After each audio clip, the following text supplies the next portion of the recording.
भूमिका या विषयासंदर्भात प्रत्येकाने आपापली मतं मांडलेली आहे।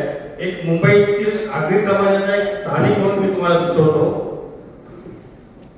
की हा जो तुम्हाला जनमोर्चा जर घ्यायचा असेल साहेब, मुंबईतल्या माझ्या आगरी कोळी बांधव असतील, भंडारी समाज असेल, या मुंबईतल्या आगरी समाजाच्या संघटना असतील, ओबीसीच्या संघटना असतील, त्या मुंबई असेल, ठाणा असेल, नवी मुंबई असेल, पालघर जिल्हा असेल, रायगड जिल्हा असेल, इकडच्या मूळ भूमिपुत्रांना जर तुम्ही एकत्रितपणे आणत नाही या बॅनर खाली, तिथपर्यंत हा आपला जनमोर्चा आहे माझ्या मते यशस्वी होणार नाही।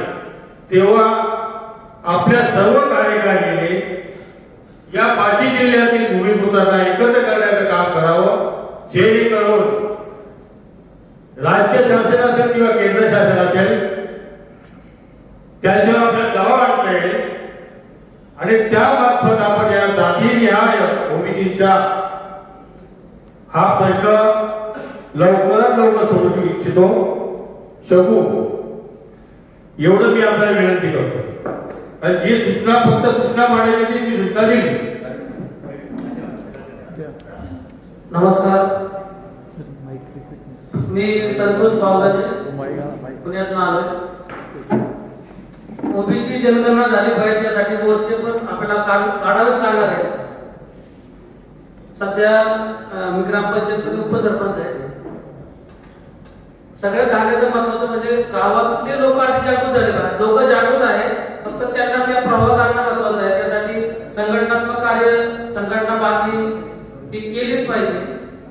शहरांमध्ये आम्ही स्वारगेटला पहिलं पुण्यश्लोक आयुर्वेदिकचं स्मारक आहे, तिथं आम्ही रविवारी आम्ही समाजाचं काम करतो, धनगर समाजाचं आहे आणि आम्ही समाजाची प्रचंड मोठ्या प्रमाणात जागृती करतो।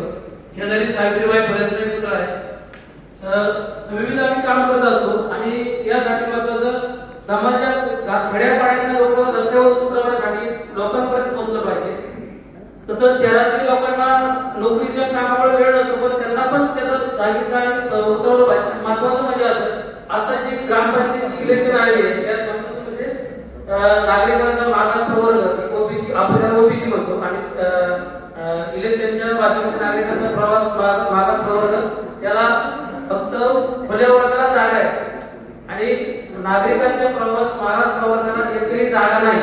म्हणजे तात्पर्य सांगायचं आरक्षण समाप्त झालेलं आहे आपल्या ओबीसीचं, हे ज्या वेळेला आपण सांगू, हे सांगता लोकांना